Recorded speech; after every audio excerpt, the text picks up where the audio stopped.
All right, I hope you can see this all okay with the light. It's time to talk.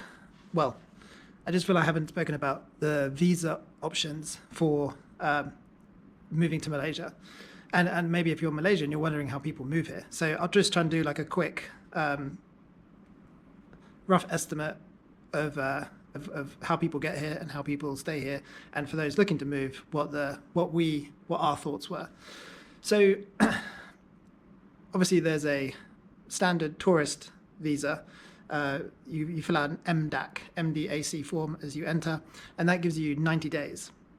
The next level up to stay here is if you can have a 1-year visa if you have dependents in the country. So I think there's two classes. There's a dependent visa and a guardian visa. If someone here is dependent on you, you can stay. And if you're a guardian, you can stay. So for example, if you have kids that are attending a university or a school and you're the parent, you can get a visa to stay. That's 1 year. And the fees are quite low. The next one up, and probably the most popular and most talked about, is the MM2H, Malaysia, My Second Home. This is, for some reason, this is the sort of main one you hear about when you're looking at visa options. So I've tried to just cover the basics that sort of meant the most to me. The first item is that you have to put $150,000 in ringgit into a fixed deposit account. That's for the silver, and that gets you a 5-year visa. If you want a 15-year visa, it's $500,000 into ringgit, into a fixed deposit account. And the platinum is $1 million for a 20-year visa into a fixed deposit account. Now, they do say you can remove half of that after year 1 if you have medical, education, or property expenses. I think that's slightly a gray area, but that's what it says on the forms. The key bit for me about the MM2H is that you must purchase a property in Malaysia and it's $1 million ringgit. So the property must be at least $1 million ringgit and it must qualify as a property. So I had a lot of questions around this because I said I had the idea of buying land and then building a property. And I was told by the agent that land would not qualify as property. So in the UK, residential land is legally the same as residential land with a property on. But apparently here, it's not. We had to ask many people, but we're told it has to be a residential dwelling. So that's something to bear in mind. And you've got to do that with it. Well, you're supposedly meant to do that within the first year. Again, I haven't tested the parameters, but obviously within that first year of getting here, you need to find yourself a property and make that purchase.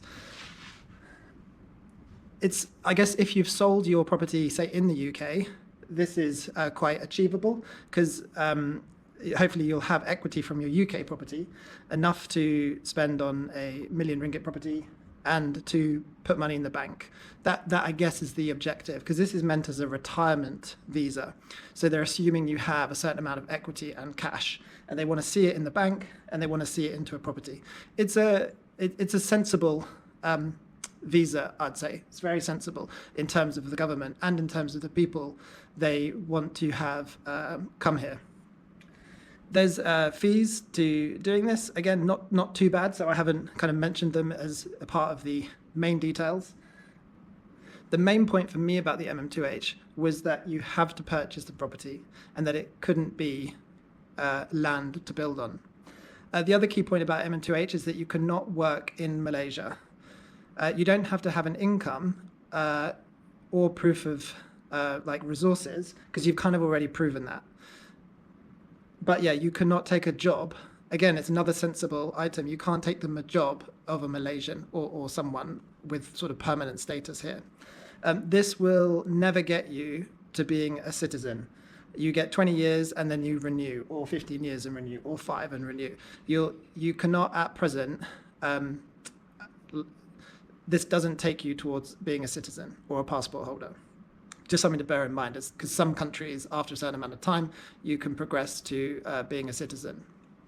This is enough to bring in families. So you normally have the primary applicant, and then you get your dependents. So say you're a family, you say I was the main applicant, my wife would be a dependent, and the kids would fall as dependents as well on me as the main applicant. You could also say you have I have my mother or my mother-in-law. I believe they can also be added to the visa if you want to move say they're dependent on you where they are, you are able to bring them over. Something you have to have for this is medical insurance. So in the UK, this is new to us because we don't have medical insurance. So before moving here, we set up ourselves with Alliance medical insurance. The cost was I think around 500 US for medical insurance. I can't remember if that's per person or as a whole, but it wasn't huge, the cost. This doesn't stop you working remotely. Say you were a consultant for a company in Dubai, you could carry on with that enterprise. You just can't take a job of someone here. So moving on, the next option that I think is not talked about enough is the premium visa package. Now this one, it's 1 million ringgit into a fixed deposit account. It gets you a 20-year visa, and the fees are 200,000 ringgit. Now, I actually think it's a tempting option. One, because it's 20 years. Two, you can work and you can buy property if you want to, but you don't have to. So, because I then think if you wrap in the costs of buying a property and all that comes with this one, I actually think a lot of people discount this one because of the fees. But I think when you actually look at it, because you've got to put 1 million into a property, and here you've got to put 1 million into a bank account. And this one does come with fees, but shorter visas, whereas this one's 20 years with one big fee. I actually think it's a consideration, especially if you're not that comfortable yet with buying the property. Because what property are you going to buy? Is it going to be a condo? Is it going to be a house? Where within 1 year to make a decision on a property is quite hard. At least we're finding that quite a hard decision.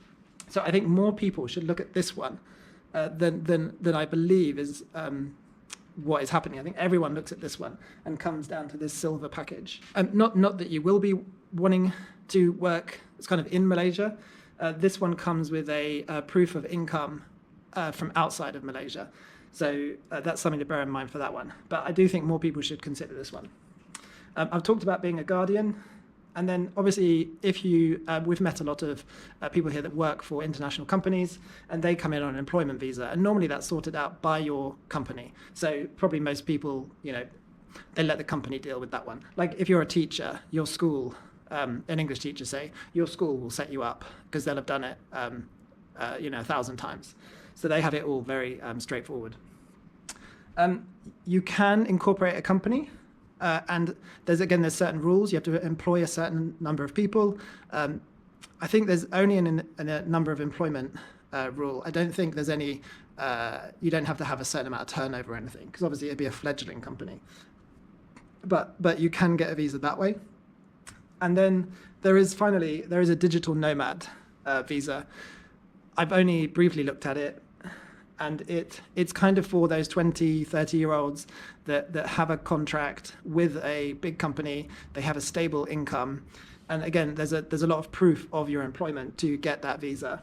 I don't think it's as easy as people think. Like if you've done a bit of work online, running like Google ads or something, I don't think that qualifies you immediately for being a digital nomad. You would need a proper contract from a proper company.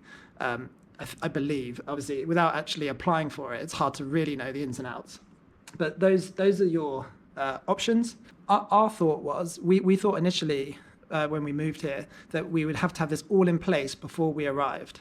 But what we've realized since being here is that there's no problem starting off as a tourist and then figuring this one out, your property, and then potentially going down this version. Or if suddenly, like for example, I'm already interested in potentially property development or franchises or both. So immediately I'm thinking this one, because the PVIP visa allows you to work. So if I was to look at franchises or property, this would be the obvious one, and this one wouldn't be. So I think a lot of people that move around the world, they're entrepreneurial by nature, and they'd probably find it hard just to do nothing. So immediately you're drawn to this one because it does allow you to kind of act as a regular citizen, buy property, incorporate, and kind of go about all the usual things. So that one's a big one for me. I haven't looked into the corporate one in great detail, where you can set up a company, employ people, and get your visa that way. But between the two, it'd be something of interest, I think, for people that did want to come here and run business. Compared to other countries, I think this is not dissimilar to what's available. I think when the governments set this up, they probably look around globally, best practices, especially at their neighbor Thailand, and they go, what parts do we want and what parts do we don't want? And this is a super sensible offering, I think. Brings in the right type of individual, and it only adds to the I don't want to say to the economy, but it only adds to Malaysia. You get in people that have money and love the country. You get people that have money and potentially want to run business. People that are in the education system, which is a great thing. People that want to employ, people that want to do industry. So I always think that a country wants to encourage brain. You don't want a brain drain. Like at the moment, globally, a lot of people from the UK leave to Dubai. So there's a massive brain drain. So anything you can do to encourage employment, companies, entrepreneurship, and normally this retirement sector, they're probably educated individuals who are now older. That I think the encouragement is really a good thing, the package that they've set up here. So I think that's it. I just wanted to cover it in case you're wondering how people get in and how they stay. And then people that are looking to come here, those are like the key things, I think, from the visa for me.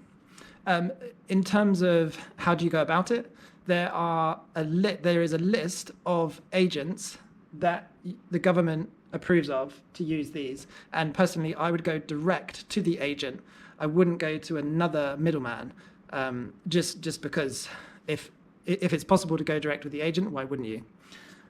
The fees should all be set, so there shouldn't be any surprise fees, and it's quite a straightforward application. One thing, like I think this is common with most country visas, your criminal record. I think there might be a medical check. So your criminal record is just that you don't have one. Medical check. And then as long as you pass the monetary side and you get your medical insurance that I mentioned, you are good to go and good to apply. My kind of takeaway is you don't need to rush into this before getting here. You can come here on the 90 days, and then you can go about, once in country, sorting out which one you think best applies to you. And I think because everyone immediately looks at this one, don't discount the premium one. That's my takeaway. I've kind of said it a few ways. I hope that's useful. If you've got any questions, just ask in the comments, because we looked at this a while ago, like again and again and again, and we kept like flipping from one to the next. And do we want to set up a company? And do we want to employ? Do we want to all sorts of different things? So we kept swirling and swirling around which one we wanted. I forgot to mention, when you're searching for the information on this, go to the government website. There are many, previous to 2024, there was a different MM2H scheme, and a lot of websites haven't been updated, so they won't have the correct information. So do make sure you're on an up-to-date website, preferably the government website. That goes for all of them, because if you ask Grok, sometimes it grabs the old MM2H scheme and not the latest one. So just be really careful. Try if you can to go to the source site, so the source government website, or a site that's definitely been updated with the information. Because when we first looked, buying a property was optional, not mandatory. And then as we dug in and confirmed everything, we found out that the new MM2H scheme, that the property purchase was mandatory. So just be real careful that you've got the up-to-date and accurate information. All right, now that's it.